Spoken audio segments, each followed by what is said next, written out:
Calling to order the Water Board meeting for Tuesday, July 7th, 2020. Can I get a motion to adopt our agenda? So moved. Second, anybody? Okay. Second. All right. All in favor? Roll call, Jack. Yep. Director Bragman, Aye. Director Kohler, Aye. Director Quintero, Roll call. Director Quintero,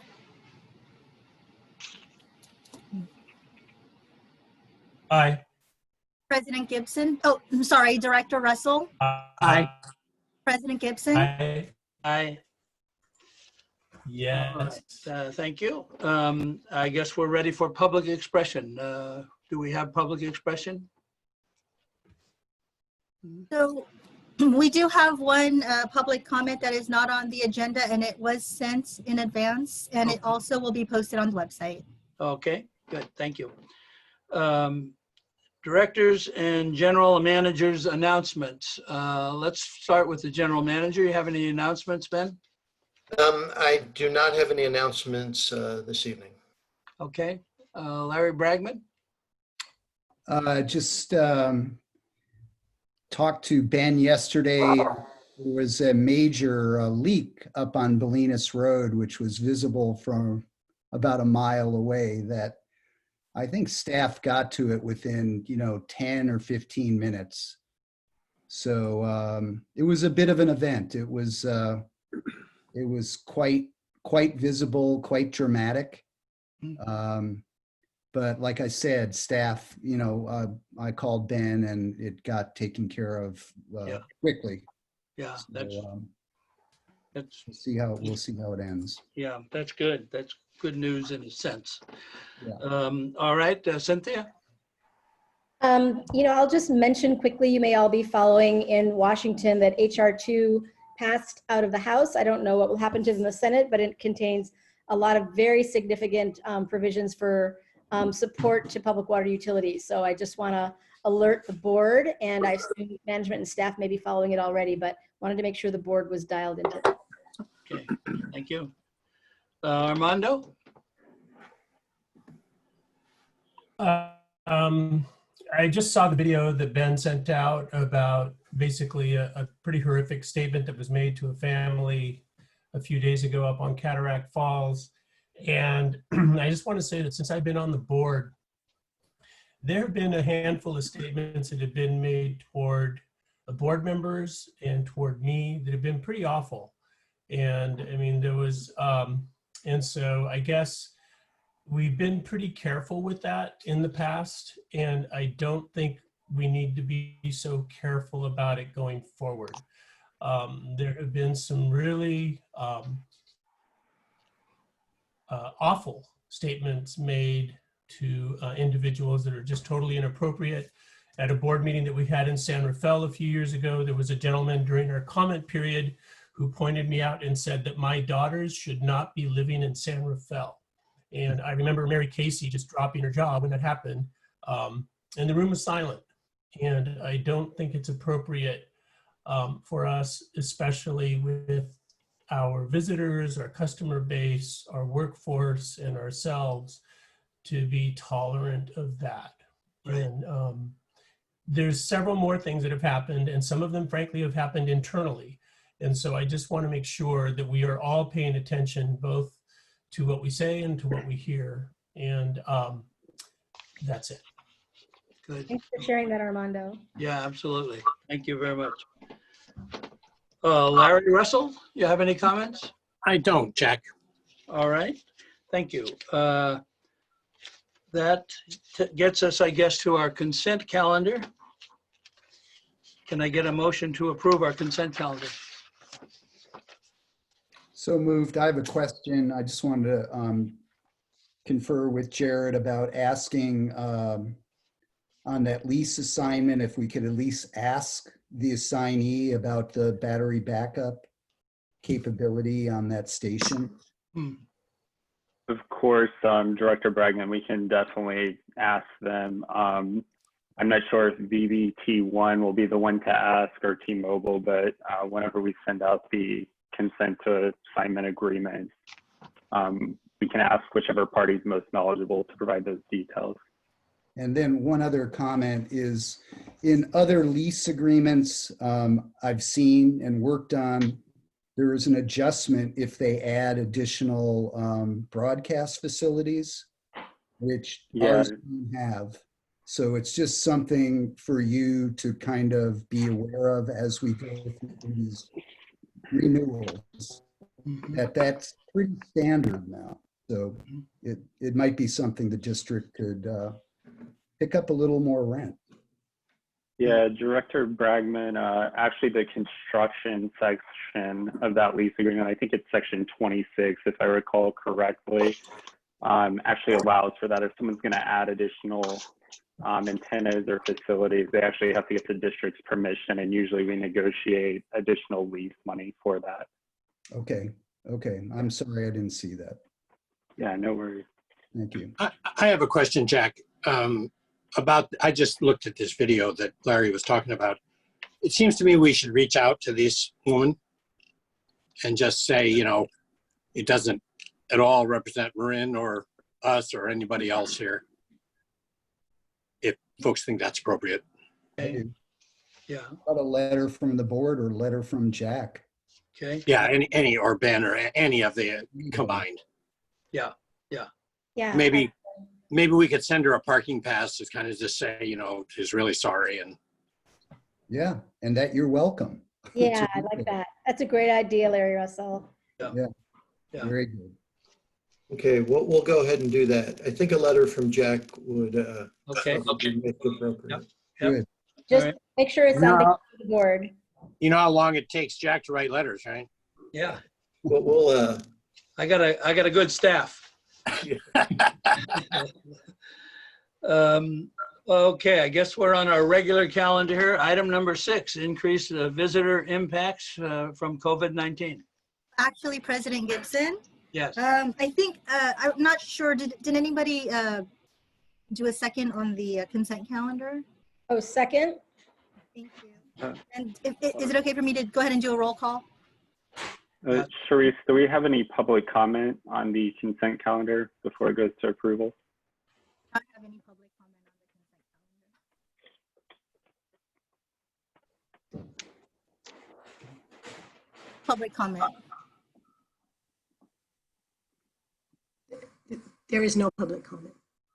Okay. Director Bragman, Aye. Director Kohler, Aye. Director Quintero, Aye. Director Russell, Aye. President Gibson. Aye. All right, I guess now we're on regular calendar item number 6, increased visitor impacts on the watershed. Good evening, board members. I'm Sean Horn, Watershed Resource Manager. I'm going to share my screen. We've put together a presentation for this item tonight, so just give me 1 second here.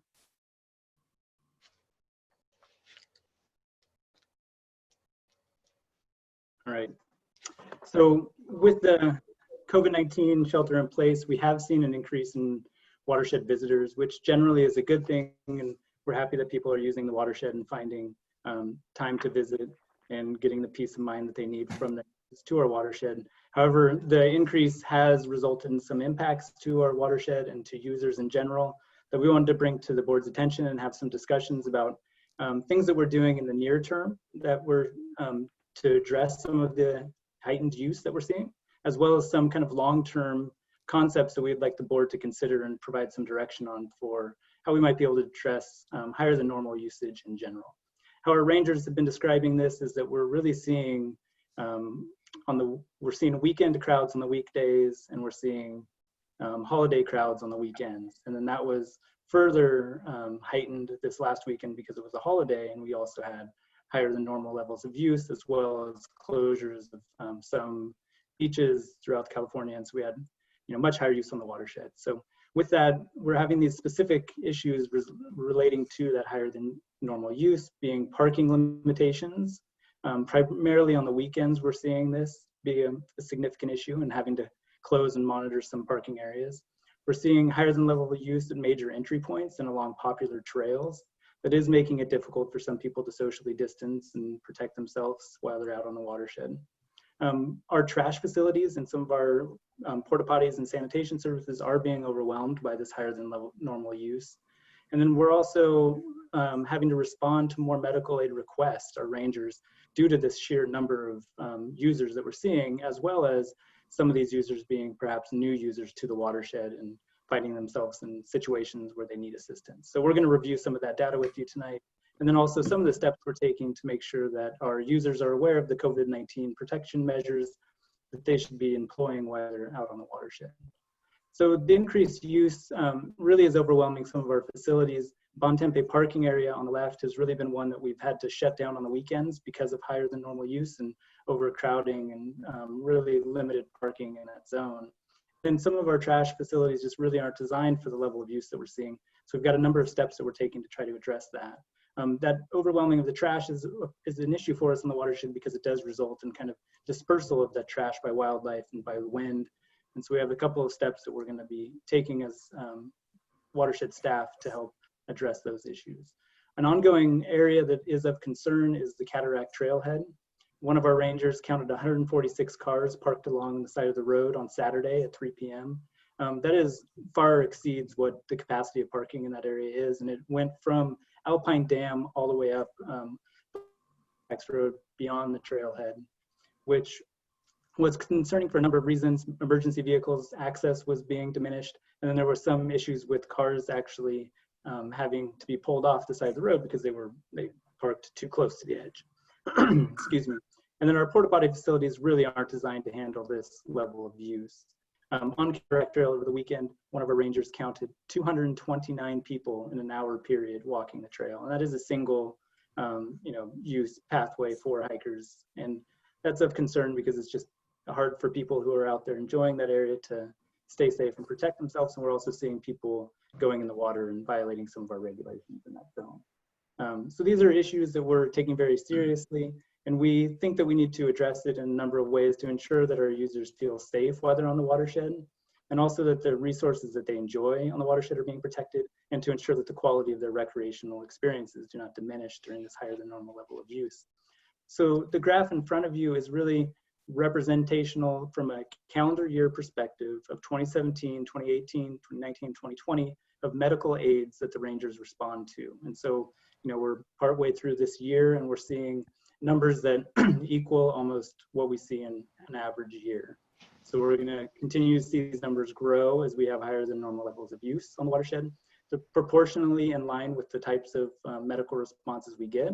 But this is of concern not only for responding to the users, but also our rangers are having to interact and be in closer proximity to more people and help them get off of the watershed in a safe way, which is something to be concerned about in the COVID-19 era.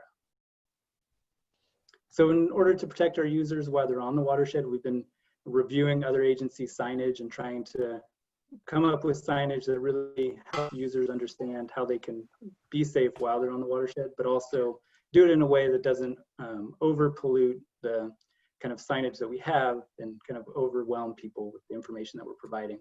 However, we have had a number of signs that are very important, those being face coverings on the watershed, keeping 6 feet of distance in certain areas that are closed, as well as areas that have had access reduced in ways where we need to remind people about etiquette procedures in order to ensure that people can move that sort of thing. We'll continue to adapt our signage as this goes on and as we see watershed usage change, and we'll target in certain areas signage that might help address issues that we see. So some of the near-term actions that we're taking to address this higher than normal use is we've increased our servicing of our porta potties throughout the watershed. We've installed additional porta potties at the Lagunitas parking area. We've installed hand sanitizer on all of those facilities. Trash, we've upgraded 2 of our trash cans to wildlife-proof trash facilities. This is something that has been in the works for a while and we'll continue to do in this fiscal year. Trash patrol is a new maintenance activity that we're embarking on where we'll actually have maintenance staff going out and addressing some of those high use areas and some of that dispersed trash and littering that we're seeing and try to address that before it goes anywhere else on the watershed. Parking, we are providing hand sanitizer at our parking fee station, and we are continuing to sell online passes via online services. Mhm.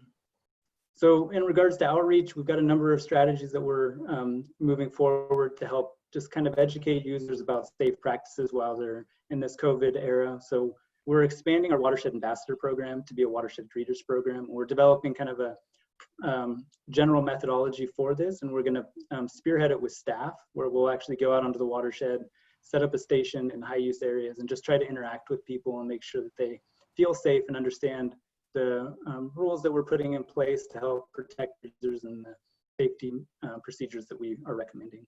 We're also looking at developing a self-led volunteer activity and help support people's ability to get out there and volunteer in a way that allows them to do it with their family units. And this will be around trash abatement. So we'll provide the equipment and the sanitation materials in order to facilitate this activity. And it'll be a way for us to step back into having volunteer activities. So this is something that we're going to be pursuing the next couple of weeks. In addition to address some kind of trail etiquette concerns, we've outreached to the Slow and Say Hello campaign, and we're going to increase the number of activities on the watershed for this year and also target some of those events for the Phoenix Lake area. And this is going to be conditional on their ability to get volunteers for this. And so there is some concerns around how many people are willing to volunteer during this time. But we do see this as maybe the going forward, how many events that we would be pursuing, if not more. So in regards to parking, our rangers are monitoring all the parking areas during the week and weekends. And when we are seeing overcrowding, they are closing those facilities ahead of time. We've increased some signage in some new slow zones, and we're going to show you a map of that a little bit later on in this presentation, but I think that's going to help some of the speed issues that we've seen on trail, on fire roads. We've installed temporary targeted COVID-19 signage at select locations, and we've been responsive to concerns regarding face mask coverings and increasing signage for that, so that can be a little more forward-facing to remind people. Traffic control and speed control. We've actually rented a signboard that we're putting at the bottom of the Bolinas-Fairfax Road to let people know that on the weekends when we're having high use, that the parking areas might be closed, because we have had to close the parking areas, which has resulted in some traffic jams on Sky Oaks Road. So that's a mitigation measure for that. We've also been monitoring speed using speed monitoring signs and putting that in areas where we've noticed people speeding in and out of the watershed. We're also monitoring speed in downhill locations using our LiDAR detector speed gun for cyclists. Now moving to some of the longer term actions that we want to bring up and just note that we'll be working on, and we'd like some guidance around some of these elements, is restroom upgrades at Lagunitas parking lot. We're noticing that our facilities really are getting overwhelmed, and this might be an area that we want to focus some resources on in the future to help us develop some facilities that are going to support our users in this way. We're going to continue to upgrade our trash to these wildlife-proof containers. We think that's a way just to help contain the trash. And we're also going to look into increasing the servicing throughout the watershed, and specifically at Lagunitas parking lot, where we have our largest facility. In regards to road and trail, we do recognize that there might be some engineered speed controls and safe passing distances that we could set up in high use areas. This is something we don't have an actual proposal for tonight by any means, but we're going to be looking at what controls could be established on the watershed and just bring those forward in other spaces for the board to consider as ways to manage usage. In regards to the Watershed Greeter program, we really think this could be a foundation for spearheading larger partnerships with our community and really focusing on mountain bike clubs, cycling clubs, other user groups that might want to participate in this. So we're going to spearhead the Watershed Greeters program with staff, and our intention is to then evolve that program to be something that volunteers can participate in. And then we might want to think about some strategies where we could create some incentives for volunteers to continue to participate and really to tap into kind of some of those youth groups that might be using the watershed, and we can teach them about trail etiquette and user responsibility early. So in regards to the Slow and Say Hello program, we have increased it to 4 times this year. We think that's an appropriate amount for future years, so we may need to increase our annual level of financial support to that organization to ensure that we can keep that frequency of events on the watershed. Signage, there really is a need to enhance our messaging around trail etiquette on the watershed. This is an area that we can really focus on signage. And I'm going to briefly go through and just kind of review where our signs are on the watershed and what they say, so you all have just kind of a general understanding when we talk about enhancing messaging around trail etiquette, what we're focusing on. So this map in front of you, I know it's probably kind of small on your computers, but all of these dots are the signs that we currently have on the watershed. So there are different types of signs, from regulation signs to totem signs that tell you the way on the trail, to targeted signs to kiosks that have more information. So we have a significant amount of signage on the watershed. One of the things we have to be aware of is that as we put more signage on the watershed, there's always the risk that people start to avoid our signs altogether. So when we have signage, what kind of sign? We have kind of 3 orders of signs in general. We have this first order, which is our major entry points that gives you general information about the watershed. We have our kind of regulation signs that are at our major entry points, or second order trail signs. And then we have our third order signs that are kind of our totem poles throughout the watershed, reminding users of the regulations within the areas they're using. And then in addition to those, we have these kind of targeted regulation signs in areas where we've had problems, or we are trying to inform people about a certain issue. So our kiosk information boards are really good about presenting information about the natural resources of the watershed in a general overview map of the watershed. Some of the newer signs that we've developed on the watershed, on the map portion, we've provided insert maps, so smaller maps that show hiking routes or biking routes within the vicinity that kiosk is placed. So that is an important element to keep people understanding where they are on the watershed, and something we might want to look at expanding. But what our signage at the kiosks are really missing is that messaging around trail etiquette and regulations. So that might be an area that we want to focus some design and improvements on to really get to that messaging that we're targeting, the trail etiquette messaging. So our regulation signs that are at these entry points provide you with a general overview of what you can and cannot do in those areas. And I'll just point your attention to the bottom of the sign on your left. That yellow triangle is the trail etiquette. So I think we can all see from that, that's probably hard for most people to view and see and interpret. And so that's an area that we could probably improve even there, and enhancing what trail etiquette means for our users. Our totem poles, these are really good for just orienting people when out on the watershed and reminding them of the regulations in the area that they're using. And then our targeted regulation signs, this ranges from updating people on fire danger to being at our major entry points about the regulations generally for the watershed, and then at specific areas where we might have ongoing issues. And so the point of the sign review really here was just to kind of show you the messaging we have, and then present some kind of options for how we can improve messaging around that trail etiquette if we want to move in that direction. So other long-term actions, we're looking at enforcement, and some of the things that we could bring forward to the board for further consideration is really looking at the efficacy of our warning, citation, and fine system, and evaluate what a stronger enforcement approach looks like for the district. We could increase slow zones throughout the watershed, and so we've mapped a number of those, and we'll show you that next. And we think that this could be a mechanism for just helping to maintain speeds in certain areas where we have had conflicts in the past. Regulation updates, this is something that we could be considering with the board and working on, is looking at our current regulations after this review and really seeing if there's steps that we could take to ensure better use and better practices generally. We need to be cognizant and thinking about what regulations are enforceable, and if we have the staff to really enforce those regulations. So those are just things to be thinking about, but they could possibly include things like bells on bikes, setting lower passing speed limits, or minimum passing distances. Mm-hmm. So on the watershed right now, we do have slow zones. All the yellow areas are mapped slow zones. The orange areas are where the rangers have mapped zones that they think we have speed issues, and we could have either slow zones in a portion or all of these orange areas. So this is an area where we could come with some additional signage at a fairly low cost and low. It wouldn't be very hard for us to implement, but I think we could, refine this map a little bit and come up with some targeted slow zones where we're having ongoing issues regarding speed on fire roads with bikes. And longer term is kind of more of a comprehensive plan that we'll bring forward again when we discuss e-bikes and other items with you, but it's really thinking about all of this comprehensively in a holistic way and thinking about a watershed sustainable use plan, just acknowledging that we are increasing usage year after year after year. And this COVID-19 era is really focusing not only on our community's need for open space and watershed lands, but also just the sheer number of people that are trying to access these areas.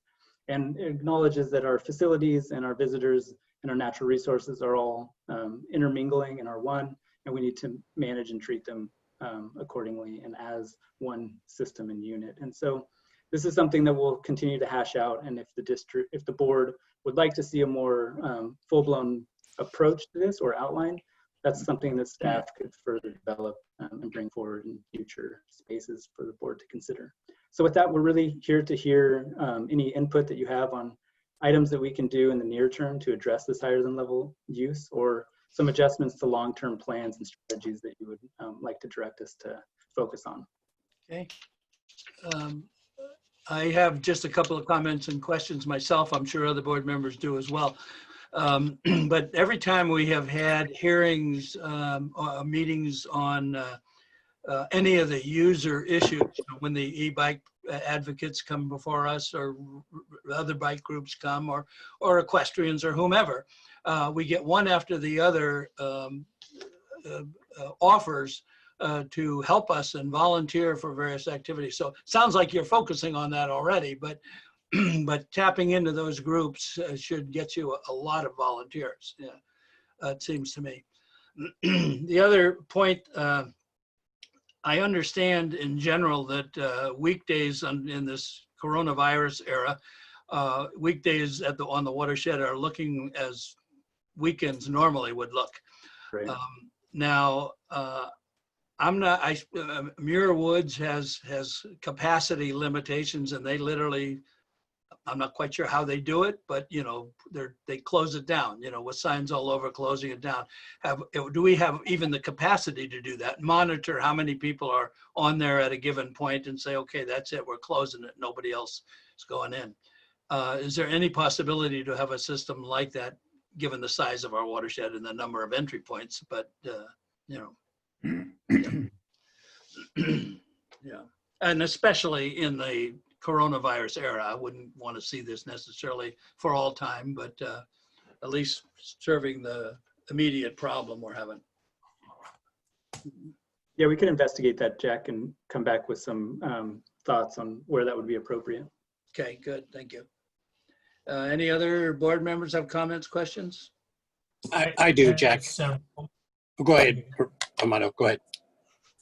I have a short list. Number one, I think when we talk about the watershed, we need to include Sulahuli and Nicasio in what you're talking about. And if you talk about a trash issue as an example, Nicasio is a mess. If you go around the shoreline of Nicasio, many of the visitors there are folks who are fishing. And I think Sean knows, you know, as others on the staff know, the shoreline is a mess. There's bait buckets, there's lunches, there's beer cans, there's all kinds of stuff. So I think we need to be thinking about all the reservoirs in the district when we talk about watershed. And it's important, I think, to mention that, just because we all tend to focus on Mount Tam. Yeah. The other thing is that I continue to be concerned about the need for a discussion around staffing. I think that the shift that we're seeing in visitorship is going to be it's very likely to be a long-lasting shift, because we're getting a lot of new folks out on the watershed and they're discovering what it is. And it's pretty amazing. And it's not because of bikes, it's not because of one TAM, it's because people are looking for open space.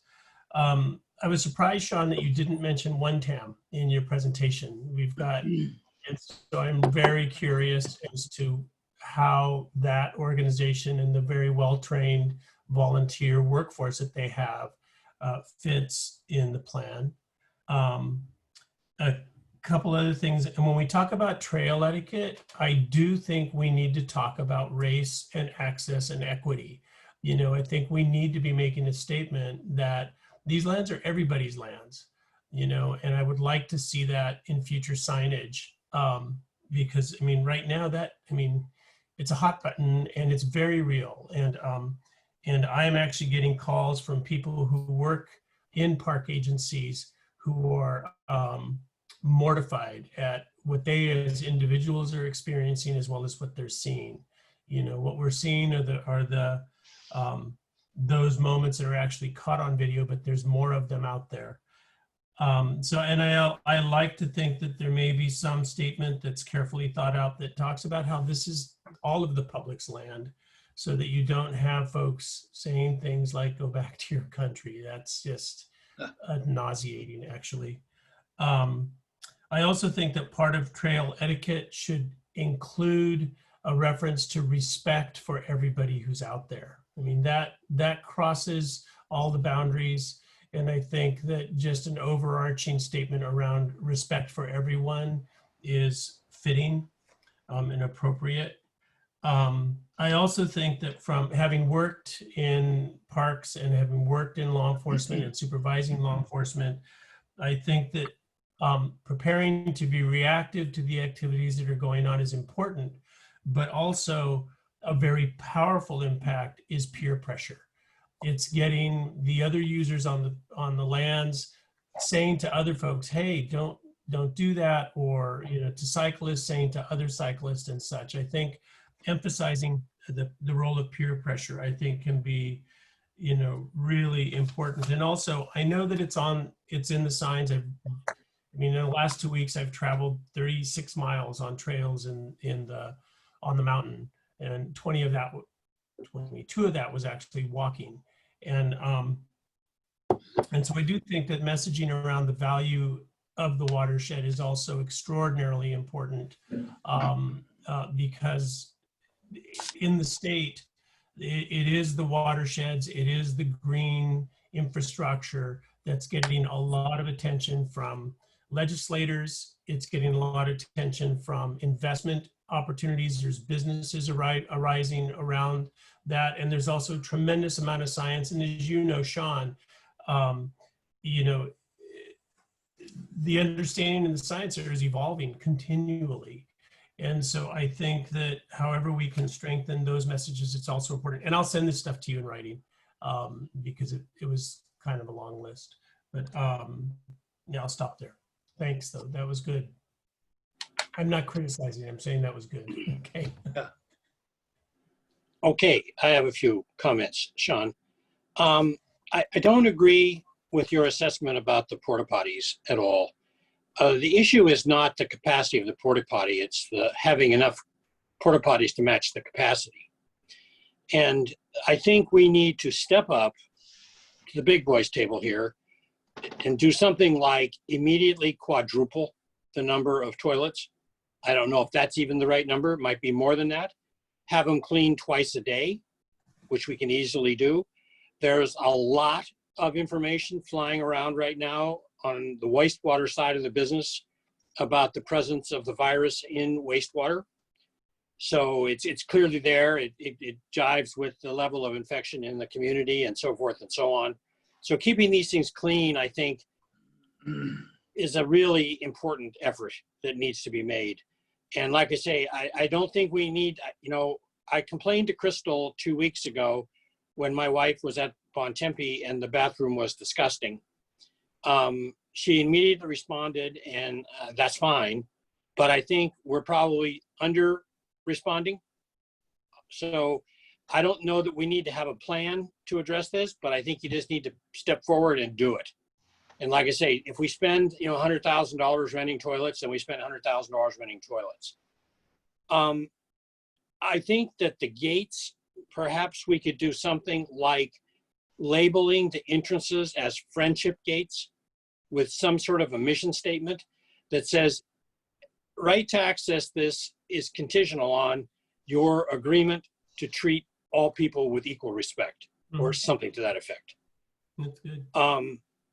The thing, and this may not go over too well, but what they've been doing in my neck of the woods is they are giving tickets to every vehicle that does not have Marin County registration.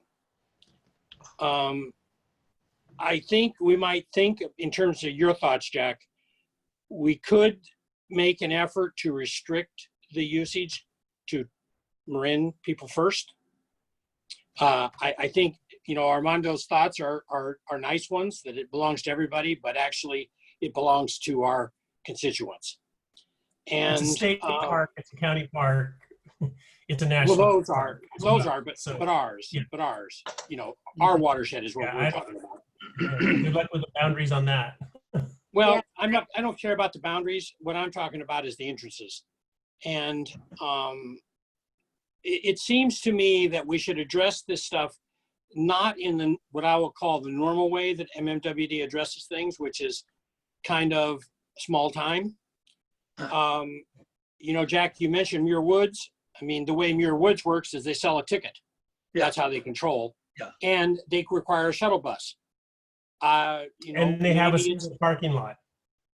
I know, but parking lots can be built, right? We've got places that could be done with a little planning.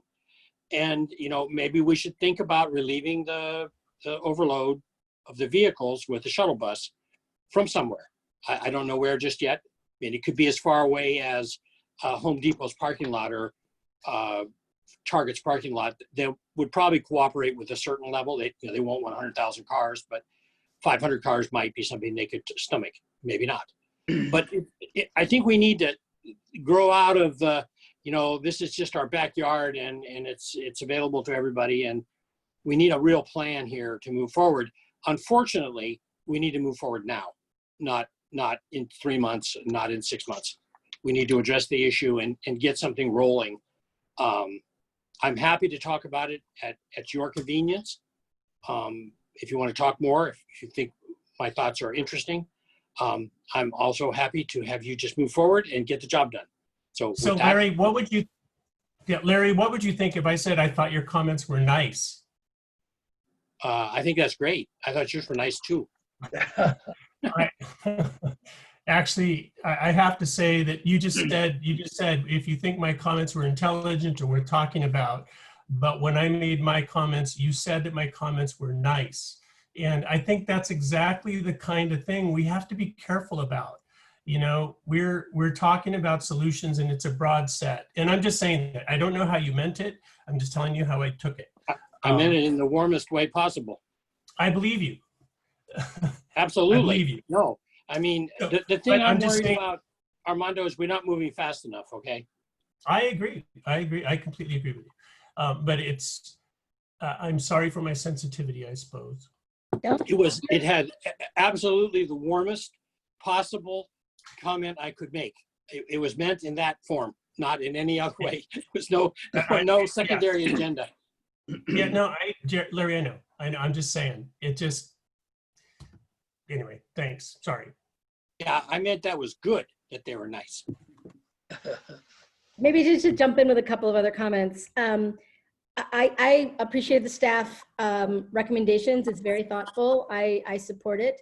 I think I also support Armando's comments, which I am not going to characterize other than I support them and agree with them.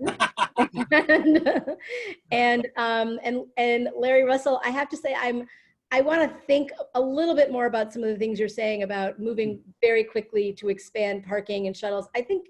I just think we have to think about that more. I appreciate your feeling that we have to move now, but those are actions that do have ramifications and do have costs. And I was actually talking, Cynthia, about the toilets. Just finish my point. Well, you can, but just the toilets is what I was talking about moving fast, okay? All yours. Oh, okay. Yeah, well, something that I'll just pick up the phone and it's done, okay? Okay. But I think some of the other issues I think really need Absolutely. to be and they need to be costed and we really need to think about those ramifications. And I personally would not be comfortable trying to limit the watershed to local Marin residents. I think it is aside from the logistical issues, I do think it is a resource that should be publicly available. But I'm willing to have that conversation. Me too. Okay. I've got a couple if I could. And I just want to first follow up with what Armando mentioned, which were kind of, I would say, more profound, really, about really, shifting and doing a message, positive, affirmative message. And the one thing I thought of as he was talking is maybe we should think about doing some signage in Spanish or some other language. That's a good idea.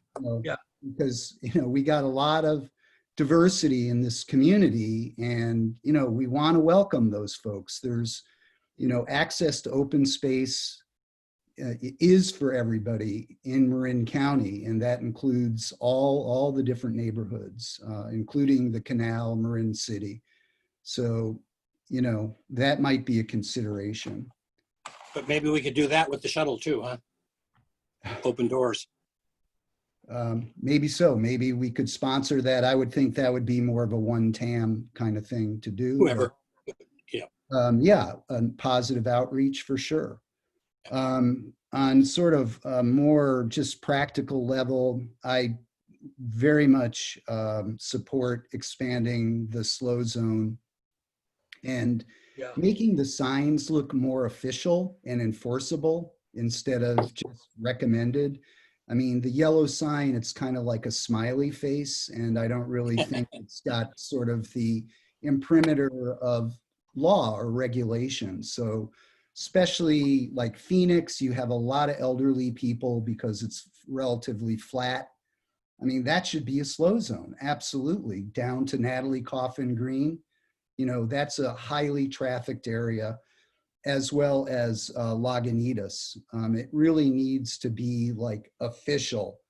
And I think, as far as peer pressure, I don't think any mountain biker is going to feel great about speeding by, elderly hikers in a flat area. I mean, that's just bad practice. And we do need to encourage that culture of mutual respect on the mountain. I mean, that should be part of our mission, as I think Armando and everybody else has mentioned.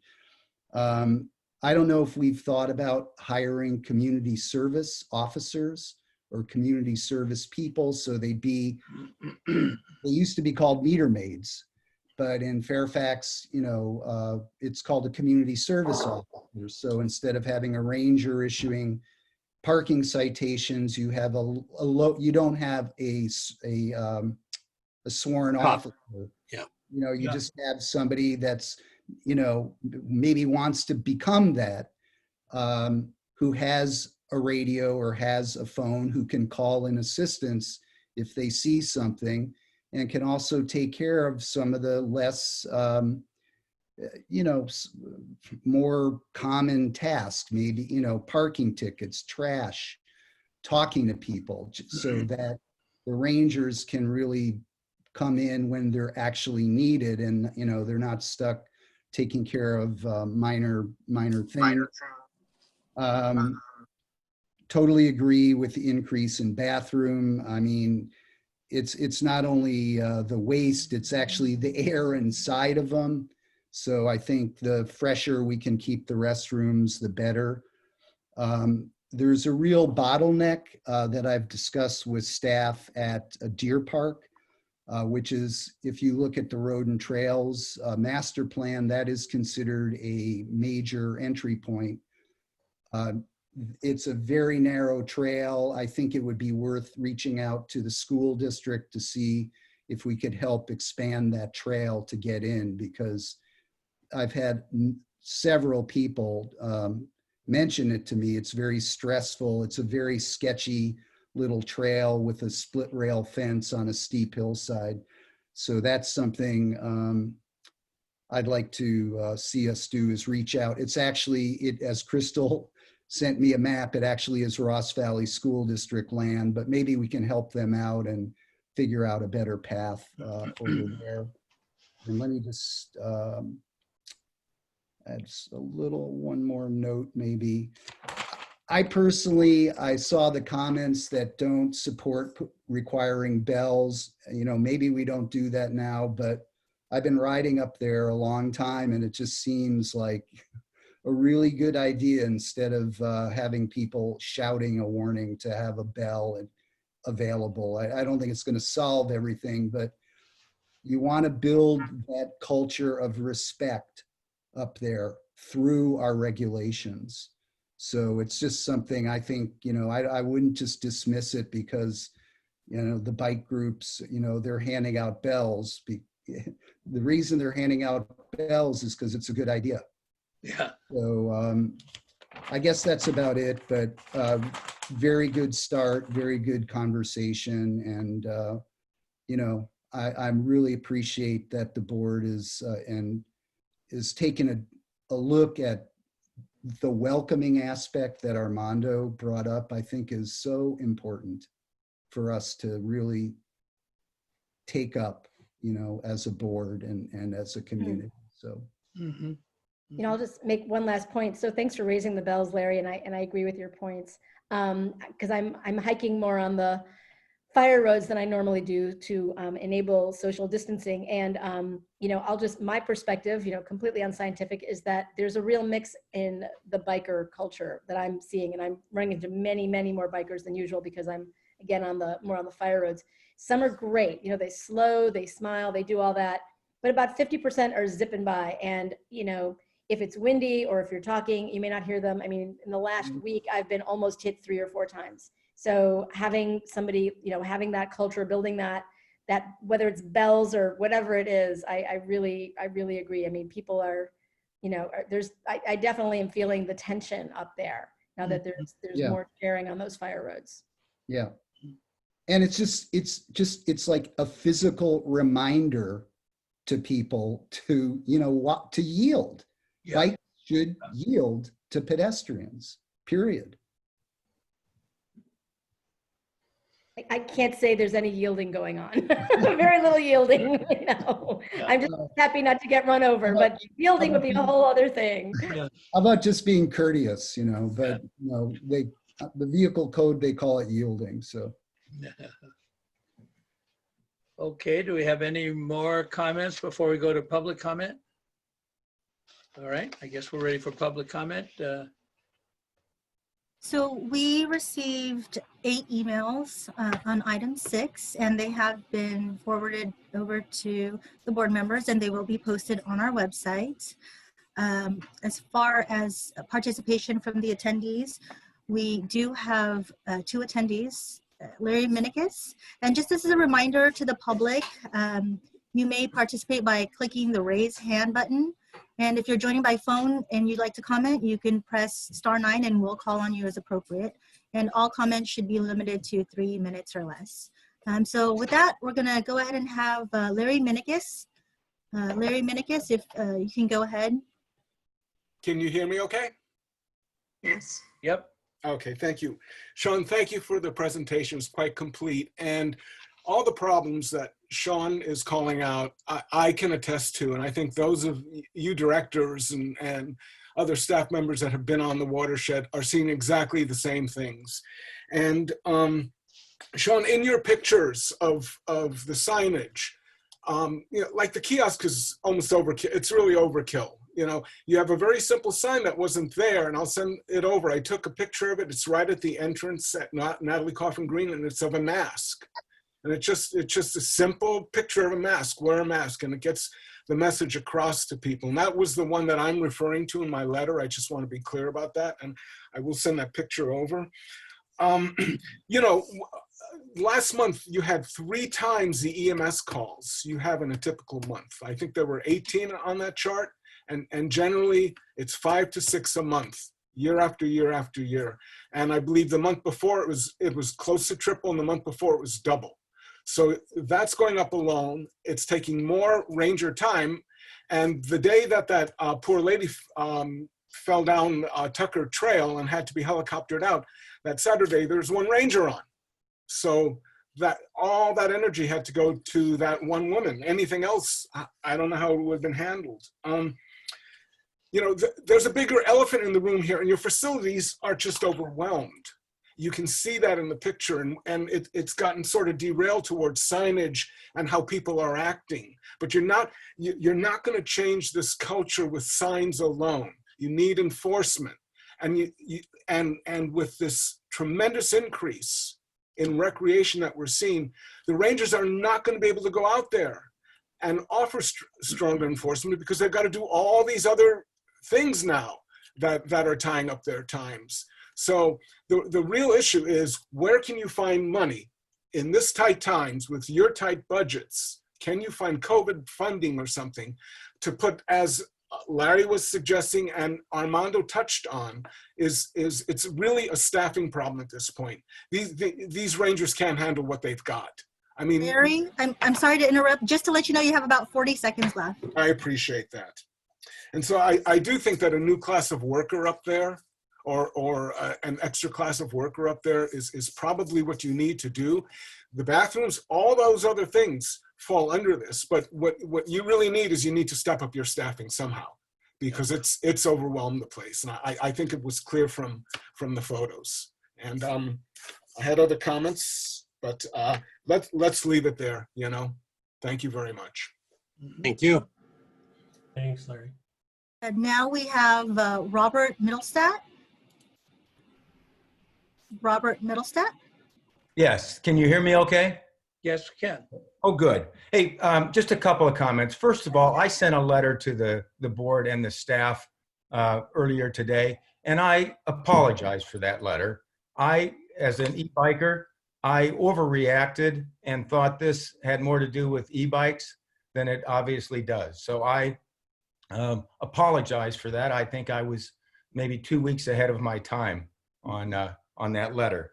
But I would like to comment on one of the on a couple of things. One is I wholly endorse this idea of the board making a statement about what's going on today, and I would suggest perhaps taking as the text a comment by William Kent when he was donating the land. And he had as some of you know, he had a dispute with John Muir, who believed that parks should be reserved as a sacred place to serve spiritual needs of humanity. But Kent believed, and I quote, that parks should serve the needs of a democratic people, removing privileges reserved only for a few. And so he thought the public land, the park that was going to go along with the water district should be for the benefit of all, not for special privileges. And I think there's something there that speaks to what we're going through today. On volunteers, I again wholeheartedly support the slow and say hello. We have a bunch of volunteers who are going to participate on June 25 at Phoenix Lake, so there'll be no shortage of that. You know, those of us who are responsible bikers want to do nothing more than stand at one of those slow and say slow zone signs and ask people to slow down. We're in full support of that. On the signage, I recognize, Sean, you and your colleagues have had a lot to do the last 3 months. And I think putting up those slow zone signs was a great step forward. I think as you fine tune it though, you'll see, and you probably see this already, that they don't really tell people where the slow zone is. You know, with common sense, people can figure out it's, you know, on the flats and it's where there's a lot of people, but you can't really tell because the signs are not placed at the start and at the end. Along the same line. Robert, so sorry to interrupt, just to let you know you have about 30 seconds left. Okay, on the speed limit sign. I'm not sure a speed limit sign is going to cure the whole problem, but right now, I don't think there's a sign that says 15 miles per hour, except on that little, the second degree sign you have. When you look under the bike icon, it says 15 miles per hour, but it's very hard for anybody to see that. And I also applaud you for giving attention to Alpine Dam. It's a bad situation, and it's bad for cyclists, road cyclists who come through there. Thank you very much. Thank you. Yeah. Now we have Tom Boss. Tom? Yeah, hi, everybody. First of all, thank you. My use of the watershed as a place for exercise and reflect has doubled since the start of the COVID pandemic. I can't imagine making it through these challenging times without the relief that Mount Tam has provided me, my family, and countless Marin residents. So thank you for that. Let me turn this down here. Marin County Bicycle Coalition submitted comments that fully support the proposed approaches around outreach and education and promoting and enforcing current watershed rules. So, and I did want to give a shout out to Don and Sean and all the watershed team for doing their best to provide access in these challenging times and keeping us safe. We've submitted comments pushing back on some of the long-term thoughts around new enforcement approaches. We understand this is a brainstorming kind of situation, and we simply want to help with that process. So don't take our comments personally, but please reach out if you have any questions or need clarity on those. And we're fully in support of bike bells. And if it has to be a rule, we can talk about that. Our volunteers will be out on the watershed this summer. Sean mentioned that there might be staffing issues, but we've actually gotten a really positive response. People are ready to suit up, wear some COVID protection, and get out there and help with this effort, as we realize so many people are visiting our parks right now. On a personal note, as a lifetime MMWD customer, I hope that the next time you all have a rate increase, you remind people that their monthly bill supports access to a world-class park. And with that, I'll move on. Thank you. Thank you. Now we have Nancy Oswald. Nancy?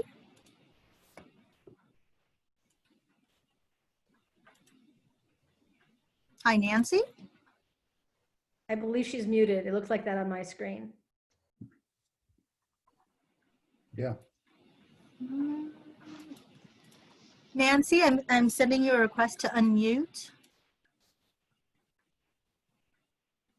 Hi, Nancy. Are you there?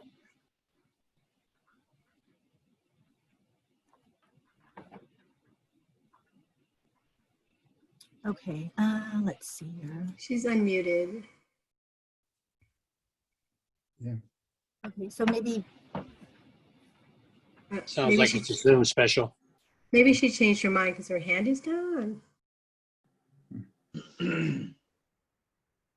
okay, here, Nancy, right now you are unmuted. Are you able to talk?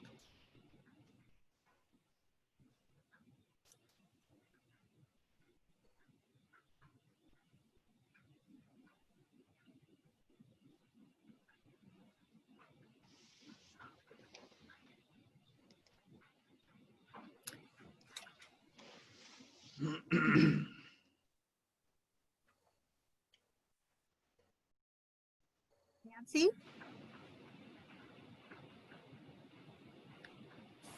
So Nancy, if you can hear me, just as a reminder, if you are participating via your phone, you could press *9.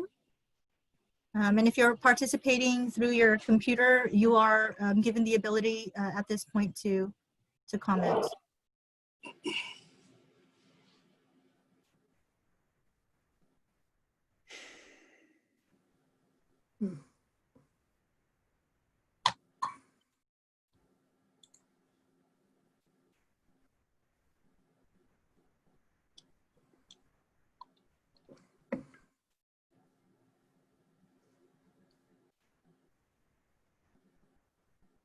I think we should move on. Yeah, maybe we can reach out to her, or she can send an email for that comment Yeah. be included in the record. Yeah. Yeah. Sharice, do we have any other public comments? We do not have any other public We comments. actually have Actually, one more hand. we just have a hand raised here. Kieran Culligan. Let's see, one moment. Okay, so I'm going to go ahead and promote Kieran to a panelist. That's the only way we can allow her to talk. Give me 1 second. Karen, are you there? Hi. Yes, I'm here. This is Kieran Culligan. Sorry, fix the lighting. I just want to make sure we're still on the agenda item around bicycle use in the Water District, correct? Correct. Great. Yes. Yeah, I was putting the kids to bed. I just wanted to briefly comment that I read the staff report. Really supportive of most of the things in there. I just am concerned about some of the focus around enforcement in terms of longer term efforts. I'm a Marin County resident, frequent user of the open space or of the Water District land. And, you know, it's a really special place we have. I appreciate all of you taking the time to be stewards of it as board members. And right now we're seeing a lot more people using the open space, which is fantastic for so many reasons, whether they're hiking, they're biking, however they're using it. And I'm just concerned that enforcement it was actually turning off people from using that space as we intend it to. That being ambassadors, teaching good etiquette are much better ways to get people to responsibly use the space and to, you know, be collaborative in how we enjoy the space, rather than kind of the risks of raising fees and whatnot.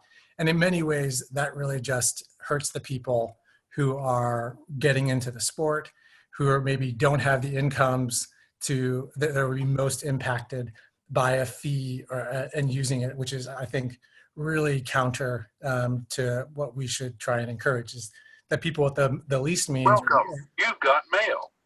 or newest to this environment, we should encourage to gather the most. So definitely want to urge you to reconsider some of the enforcement strategies in place of, or I'd much rather see more focus on etiquette and people without thinking of it as firm as what's stated in that staff report. That's all. Thank you. Thank you. Okay. And I'm gonna try Nancy one more time. Nancy, are you there? Let me see if I can. We're going to see if we can shift her. No. I don't see her, but we did get a hand raised from Joanna Jones. Joanna? Yes, hi, how are you? Thank you, everybody. I just wanted to make a quick comment as a Marin resident myself and somebody who's an active mountain biker as well as an active runner and hiker on our beautiful trails here. If it's ever been considered, especially during COVID and the increased traffic that we're seeing, to designate some of the trails odd even days for bikers and hikers, just to help mitigate some of the traffic that's there, and then also help with some of the etiquette problems that have been going on as of late.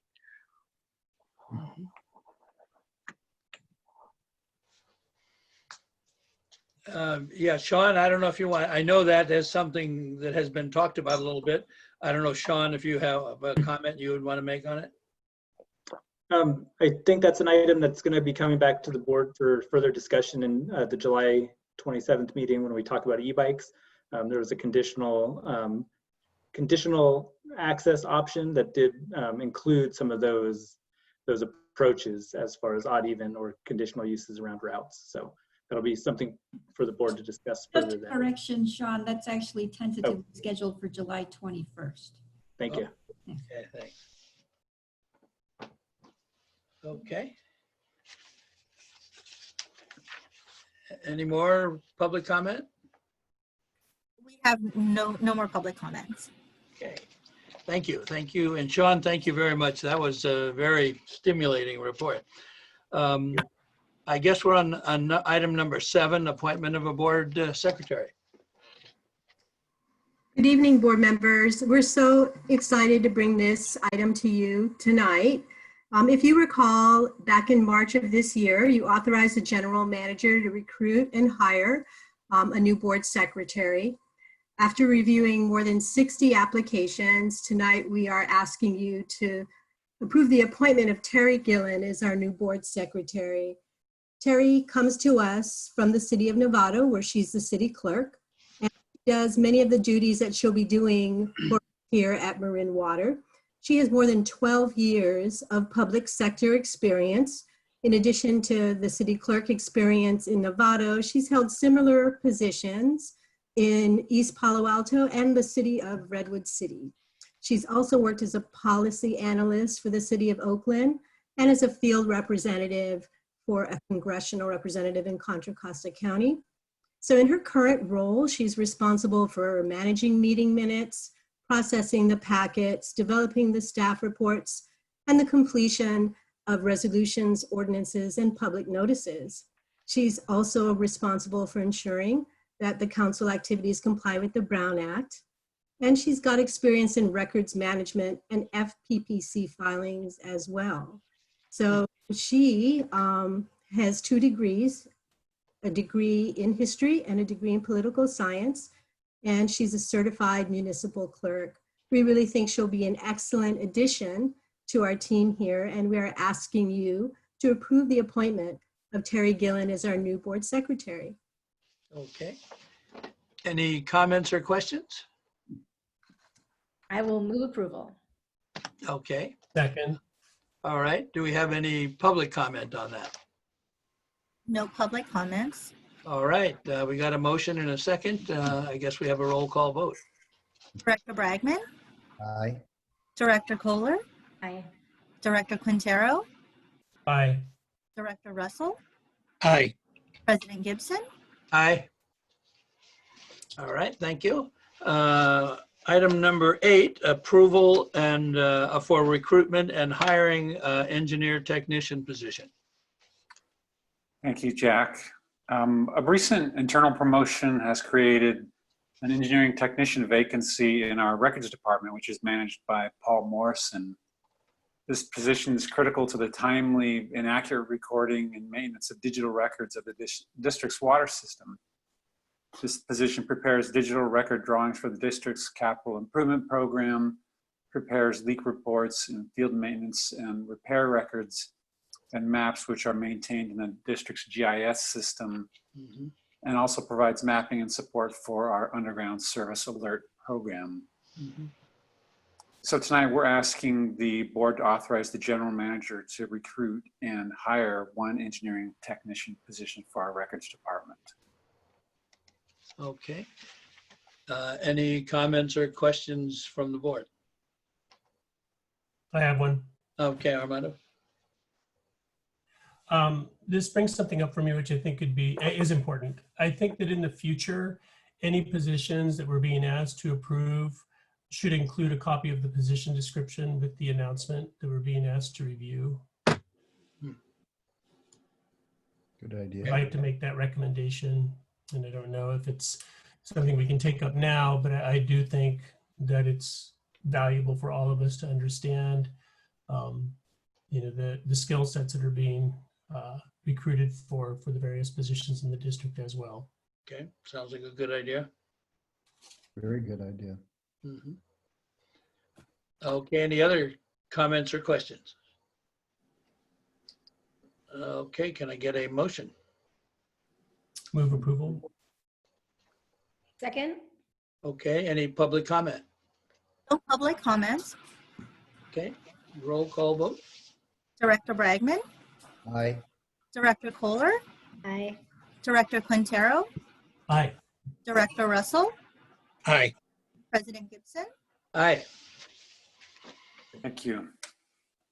Okay, number 9 on our agenda, future meeting schedule.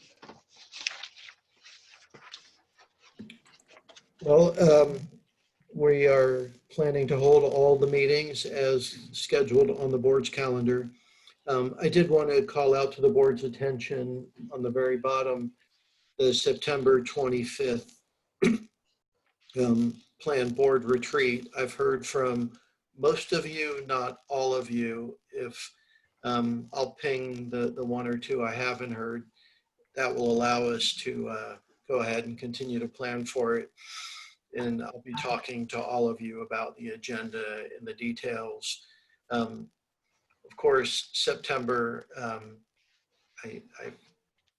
working assumption will be on Zoom, so we'll likely not have a full day, and as I talk to the board members, we'll figure out a way to try and make it work. We do have a lot of rich items to bring to our annual board retreat. Okay. All right, any comments or questions on the future agenda? All right, with that, I think we're at the close of our meeting. Thank you all. I'll adjourn the meeting and see you all next time. Okay. Thank you. Thank you, everybody. Bye. Bye-bye. Bye.